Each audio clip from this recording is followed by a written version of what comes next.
Sorry to make you, it's gonna be a little painful to watch, but it's gotta happen, man.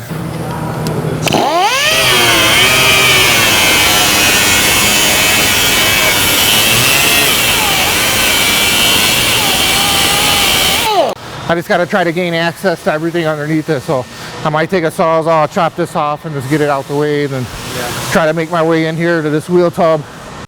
Unfortunately, anything that survived the accident probably not going to survive the disassembly, you know. So I don't know why, but watching Jeff's hot knife cut through my crumpled butter cut to the bone.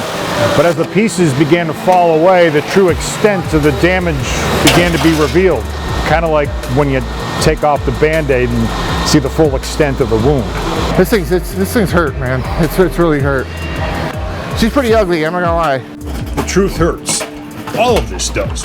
But to their credit, the crew at Motor City Solutions isn't sparing me from any of it. All right, if you want to set it right here. So this whole area, like you said, is shoved back to the point where it's got the door closed up on the quarter. And surprisingly, like you said, it didn't break the windshield. And I think the reason it didn't break the windshield is this is an all rubber seal. So there's a lot of room in there for that to kind of to walk around in there.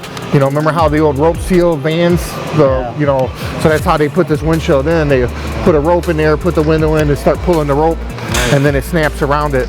So that's in there with some pressure, but that's the only reason it didn't break. Had that been bugled in or urethane in, it would have broke for sure, because this is probably at least probably an inch back. To be honest, I think it may have been a little worse than what we were expecting. What we saw is a lot of twisted, bent metal on the structure of the car. So the frame is bent. We're going to be replacing the frame along with all the sheet metal in the front end, and we're going to be doing some upgrades because it's an opportunity to upgrade the car now that we're having to tear it all down. Before it's in with the new, it's out with the old, but the motor and transmission wasn't ready to be wrestled from its resting place.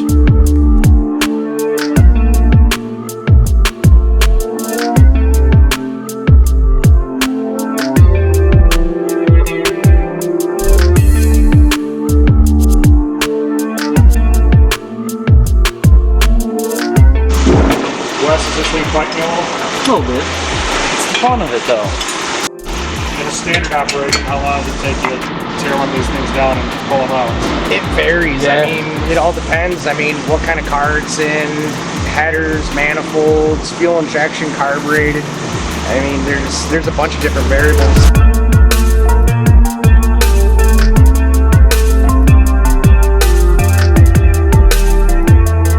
Just tweak just enough to where it won't free itself. You know, there's nothing holding it other than friction from it being not straight in the hole. Yeah.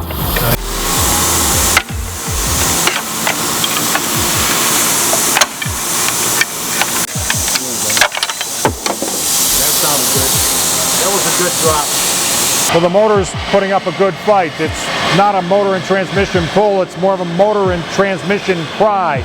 All the motor mounts have been released, but the motor won't come out because all the metal that crushed around it is keeping it from being freed from the car. Well, that went surprisingly well. To push it right out? Yeah, all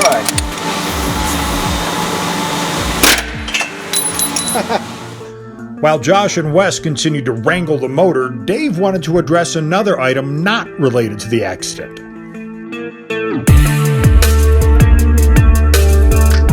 Truth be told, this car was due to come in here this winter anyways to address this very issue, right? Exactly. We were going to try to move your steering wheel slightly forward to afford you a little more room in the cockpit area. One thing we knew we were going to run into was the shifter getting very close to the dashboard, which could be a problem when you're trying to shift the car. So we talked about possibly swapping out this column, putting a tilt column in, deleting the shifter on the column, and going to a console shifter. Oh. And so the reason I wanted you to sit in the car today was to take a look at that option from the driver's standpoint and the owner's standpoint. Yeah, well, I mean, what do you think? I think that could work. I think, you know, ever since we put the tilt column in, I was able to gain some room up and down, but I lost some here because of the length of the column. Exactly. So one way or another, we have to kind of get this steering wheel off of me, and I can lose some weight. Look, in all fairness, that's part of it. But whatever adjustments we can make, getting closer to the dash. I did buy an aftermarket steering wheel that's 14-inch in diameter. This is the original 17-inch steering wheel, so it's huge. That should give me a little more room.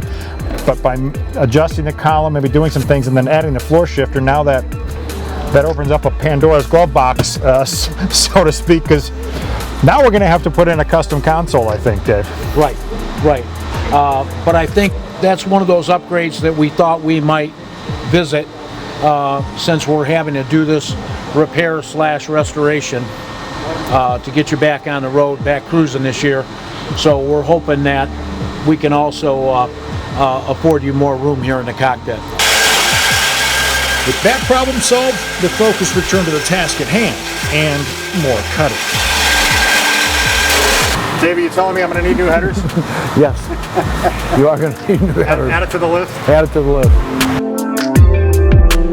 That proved to be the last hang-up. With a little more finagling, the motor was finally free. At the end of the day, it's one small step closer to recovery, but Dr. Dave isn't ready to declare her out of the woods just yet. We're seeing twists and bends to nearly all the components, so we're not going to be able to save much on the front end. Do you think everything that is damaged or bent has been discovered, or might we still Well, I find think more? we're going to find some stuff. Yeah. I think we will. As we tear it down, we're going to run into some things, I'm sure. The frame got squished over this way. You can kind of see how it's kinked right in there. So it pushed everything in. It was kind of making it tight in this section right here. With likely more to come, a moment will be taken to celebrate a small victory and ponder some future decisions. So with the motor and transmission out, the question becomes, does it go back in? That story is to be continued.